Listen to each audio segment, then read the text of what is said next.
दोस्तों, आज की कहानी है जेठानी सटनी सिलबट्टे परी पीसना मिक्सी में मत पीसना।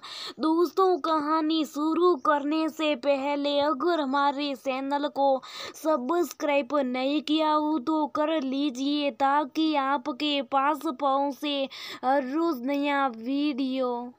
इतनी देर होगी बाहर अभी तक चाय नाश्ता कुछ नहीं पहुंचा। बहु सासू माँ की तीक्ष्ण आवाज गूंज उठी। हालांकि रंजनी सबके लिए नाश्ता लगा चुकी थी, बस देकर ही जाना था। मगर सासू माँ भी ना जैसे सिलाने का कोई ना कोई बहाना ढूंढती रहती थी। या फिर दादी माँ की बात सही है कि अरे जब तक सुबह से 4 बार सिला ना ले इसका खाना ही नहीं पचा करता। दादी माँ बिना रंजनी जब से ब्याह कर ससुराल में आई है, सासू माँ और दादी माँ दोनों को ही देखती रहती है। सासू माँ की पूरे घर में आवाज गूंजा करती और दादी माँ तो जल्द कुछ बोलती नहीं, बस उसका सब पर निगाह रखती है। हाँ, उन्हें समय से नाश्ता खाना खिलाना रंजनी ने संभाल रखा था, मगर दादी माँ बहुत कुछ सुन कर भी बस सबको टुकुर टुकुर देखा करती थी। कभी कभी लगता था वो बहुत कुछ कहना चाहती है मगर चुप ही रहती हैं। शायद शारीरिक रूप से कमजोर होने पर इंसान ऐसा ही व्यवहार करता है। रंजनी के ऊपर तो दिन भर माँ सिलाती रहती है, काम सामने तैयार हो तब भी लगता है दादी माँ ठीक ही कहती है, बिना सिलाए इसका खाना नहीं पचा करता। और सोचते हुए रंजनी को मन ही मन हंसी आ गई और काम उससे भी तेजी से निपटाने लगी। समझ में नहीं आता कि माँ पूरे घर में घूमती रहती है मगर किसी काम को हाथ क्यों नहीं लगाती है, जबकि बहुत सारे काम ऐसे होते हैं जिसको बड़ी आसानी से किया जा सकता है, उनमें ज्यादा मेहनत भी नहीं लगती और अकेले घर संभालने वाली बहू को थोड़ा सहयोगी हो जाएगा। मेरी मम्मी तो आज कितनी फुर्ती से सारे दिन इतने एक्टिव रहती हैं। शायद काम करने के कारण उन्हें कभी जोड़ों में दर्द जैसी समस्या नहीं रही। भाभी सर्विस करती है तो मम्मी उनके आने से पहले शाम का नाश्ता तैयार करके रखती है, फिर शाही नाश्ता करके दोनों सास बहू मिलकर खाना बनाती है। मगर मैं जब से यहाँ आई मुझे बिल्कुल उल्टा माहौल मिला।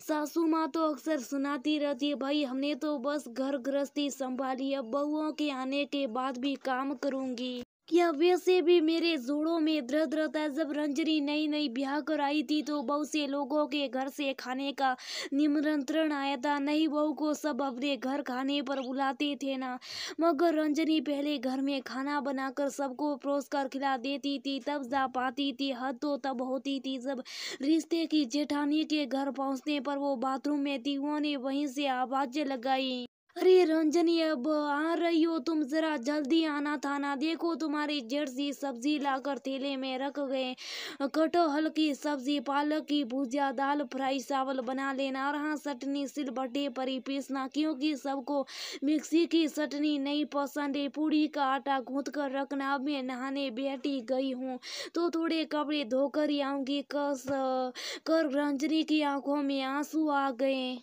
जी मैं आया, कह दे मैं सुबह से खाना ही बना रही, आपने अपने घर मुझे खाने पर बुलाया तो आप बना कर खिला देती। मैं भी जानती कि आप कैसा खाना बनाती, कुछ तैयारी करके रख देती, कम से कम सब्जियां ही काट रख देती।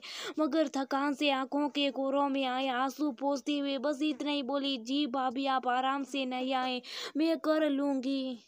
और एक दिन पड़ोस वाली भाभी जो हमेशा बहुत प्यार से बालकनी में दिखने पर बात करती, उन्होंने अपने घर खाने पर बुलाए। रंजनी जल्दी जल्दी सारा काम निपटा रही, उनके घर जाने को उनके साथ बैठकर बातें करने को लालाई थी। सारा काम निपटा कर माँ के सामने गई, उनसे पूछने, माँ अब मैं जाऊँ, कहाँ जाना है? उनके घर जाने की कोई जरूरत नहीं है, उनसे हमारे संबंध ठीक नहीं है। माँ ने स्पष्ट मना कर दिया। रंजनी अपने कमरे में जाकर फुट फुट कर रोई। यदि ऐसा ही था तो उन्हें पहले ही मना कर देना था। बेचारी खाना बनाकर मेरा इंतजार कर ही रही होगी। रंजनी बालकनी में गई, वो बाहर ही खड़ी दिख गई, शायद उसके आने का इंतजार कर रही थी। रंजनी ने दूर से बस हाथ जोड़ लिए, वो भी सब समझ गई। घर की बहू रोते हुए काम करती रही, किससे फर्क पड़ता है। मेथी तोड़ देना, उड़द की दाल भिगो रखी कर सिल पर पीस कर दही बड़े बनाना, खोआ मावा मंगा कर कल से रखे, तुमने अभी तक रसगुल्ले क्यों नहीं बने? सासू माँ का अनवरत राग चालू था। रंजनी जी से कल रात से बुखार था। यह अभी आकर वॉश बेसिन के पास ब्रश करने खड़ी हुई थी कि अचानक शक्कर आकर गिर गई। उसके बाद उसकी आंखें खुली तो उसने अपने आप को बिस्तर पर पाया। डॉक्टर साहब आपका दवा लिख गए थे। दादी माँ, सासू माँ, बाबूजी सभी आसपास क्यों खड़े हैं? मैं बस सभी काम जल्दी से निपटा दूंगी। माँ, बहुत देर होगी ना? रंजनी ने हड़बड़ाते हुए बिस्तर से उठते हुए कहा। चुप चाप अपनी जगह लेटी रहो। दादी माँ की कड़क आवाज घुट उठी। रंजनी जब से इस घर में आई है शायद पहली बार दादी माँ की आवाज सुन रही थी। और सुन रही है ना? वो माँ की तरफ देखकर बोली, हम दोनों मिलकर सब्जियां काट लेंगे आज नहीं हमेशा ही। रोज ही जो काम हमारे बस का है वो हम ही करेंगे। और रंजनी बहू, तुम कल ही जाकर स्कूल में अपनी एप्लीकेशन देकर आओ। घर से बाहर निकलो, पढ़ाओ जाकर। इतनी पढ़ी लिखी बहू किस लिए लाई हो? खाली दुनिया को बताने के लिए। और तुम रंजनी बहू को ज्यादा सुनाया मत करो। मैं ये करती थी, वो करती थी, सारी हकीकत मुझे पता है। मैं जब पापड़ अचार बनाती थी तो छत पर लटक कर पड़ोस वाली से बातें करती रहती थी। मेरी एक नहीं सुनती थी। रंजनी बहू तो भूखे बैठकर पहले तुम्हारे खाने का इंतजार करती। तू तो कितनी सटोरी थी, बस मेरा मुंह मत खुलवा। आज बातें बना रही, मैं बहुत महान थी। मुँह से सिप सिप कर झूठ बोलकर फिल्में देखने जाती थी। क्या समझती? मुझे कुछ नहीं पता। बहुत दिन से तुम्हारा रंजनी के साथ अन्याय देख रही थी। यदि रंजनी को कहती वो संभल कर बोलना, ये तुम्हारा ससुराल है तो मायका तो तुम्हारा भी नहीं है। रंजनी हतप्रभ सी दादी माँ को देख रही थी। अरे हाँ, सासू माँ भी। अब तो सासू माँ पर घड़ों पानी पड़ गया था। दादी माँ तेज सफर में बोलती हुई कमरे से निकल रही थी। बहू के साथ इतना अन्याय करेगी, फिर बोलेगी बहू साथ में रहना नहीं चाहती। मैंने भी बहुत देखा। अब दुनिया से जाने की बेला ऐसी हीरे जैसी बहू का थोड़ा साथ दे ही दूं। रंजनी मनी मन प्रार्थना कर रही थी। दादी माँ भी आपको बहुत जीना है। सच का साथ देने के लिए सबका सहयोग और मदद मिलेगा तो मैं सब संभालूंगी, घर भी बाहर भी।